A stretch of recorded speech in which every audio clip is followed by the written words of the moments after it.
And say, I just got through leaving the parts store while going to Union City to pick up some buffing compound to be able to clean my car with before you wax it.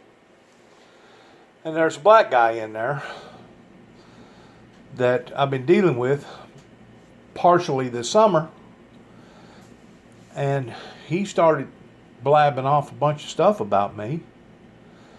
And another guy come in there that was heavy set, blonde headed, and intervened in the conversation and said, "Yeah, I know him. I know who that is. That's Dennis Jackson." And the black guy goes, "Well, what do you know about him?" The blonde headed boy goes, "Well, I know a whole lot about him. I probably know more about him than what anybody else knows about him. I went to school with him."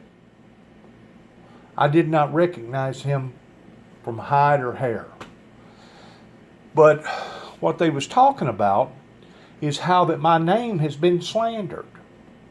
Now, I realized that there was some local gossip about me towards me supposedly either being touched in the head or me being mean as far as me possibly being cruel, that I was going to get out here and do something bad. But I had no earthly idea that that information had went before the Union City papers, the Jackson papers, the Jackson News, the Paducah News, in addition to all the stuff that's been talked about me pertaining to open social media. They have really openly slandered my name to the point, no wonder people look at me weird looking whenever I'm driving down the road, or no wonder people act the way that they act around me. If I read a bunch of stuff about somebody that was basically a lunatic or a madman, I would be leery of them too. Now, the reason why that I'm bringing this up to y'all is because y'all have known me knee-high to a grasshopper, have you not? Know who you were. I mean, who your parents were. We done married when you come back from Chicago. But have you ever known for me to have done anything harmful towards wanting to hurt somebody that you know of? Not that I know of. All that gossip that Homeland Security spread about me up in Wheeling, West Virginia, as far as me walking into the White House with a sword, trying to cut off Mr. Bush's head, is just exactly that. It's a bunch of gossip. It's a bunch of malarkey. And between Secret Service and local authorities, they have ruined my character. And that's exactly what they intended to do to somebody like me that has stood up against them towards exposing how mean and how corrupt that our political parties really are, especially whenever I went out to Oklahoma and discovered the truth about that cover-up out there. They can harm you. They can harm you and never touch you. Do you understand what I'm saying? And that's exactly what they've done to me. But didn't they do the exact same thing to Jesus Christ? Huh? They got leery of him too, didn't they? And it was his own people that turned against him because they either didn't understand him, or they didn't want to understand him, or it was the spirit of the madness that went on during the time that they actually crucified him. It's sad. It is.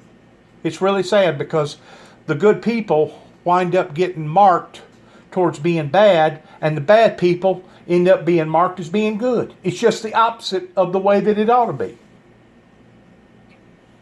Is there anything that y'all can advise me on towards maybe seeing that this is going to get turned around one day? Other than me living a predominant life and keeping my nose clean and trying to show my love and affection towards others? Huh? That's the only way I see. I do. You know, they claim that time is the healer of all things. I don't know that time is going to heal not only the emotional scars, not only the physical scars, not only the psychological as well as the mental anguish that I've went through on account of this, but the political, the eyes of the people. I don't know that this will ever get straightened up in this lifetime pertaining to my character being destroyed like this. It began in Kenton, Tennessee. It began with the Neals in 1983. Whenever I studied with them and prayed with them for 2 years, and just because my thinking was a little different than theirs, because I had a different opinion, they kicked me out to the curb and basically treated me like a black sheep. Who did you say it was? Neil? Leroy Neal. Did you ever know Leroy Neal? I knew Leroy Neal. Did you? His sister was the mayor over there. Uh-huh. Virginia Davidson. Virginia Davison. It's 20 minutes to 7 now. Okay. 20 minutes to 6. Yeah. All right. I didn't mean to intervene in y'all's life a while ago, and I don't mean to be intervening in it now. I'm gonna go ahead and shut this off. Is there anything that you want to finalize before I shut this off?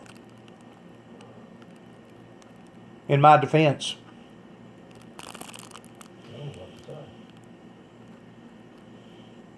But that just absolutely floored me a while ago at the parts store.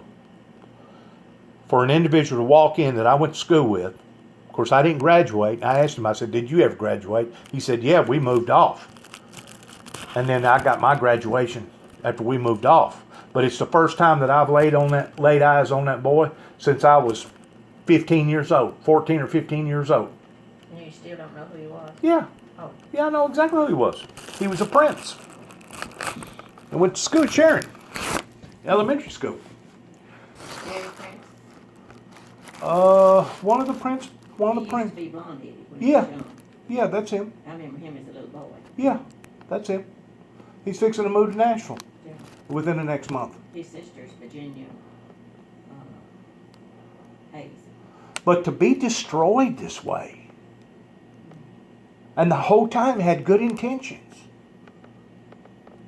How would you feel if and I'm not just talking about locally, 2 or 3, 5, 10 miles. We're talking about an area that probably covers half of the state, if not more. See, that's the difference between the media today versus the media then. The media's got long fingers. The internet. Let me go. Bye. Okay.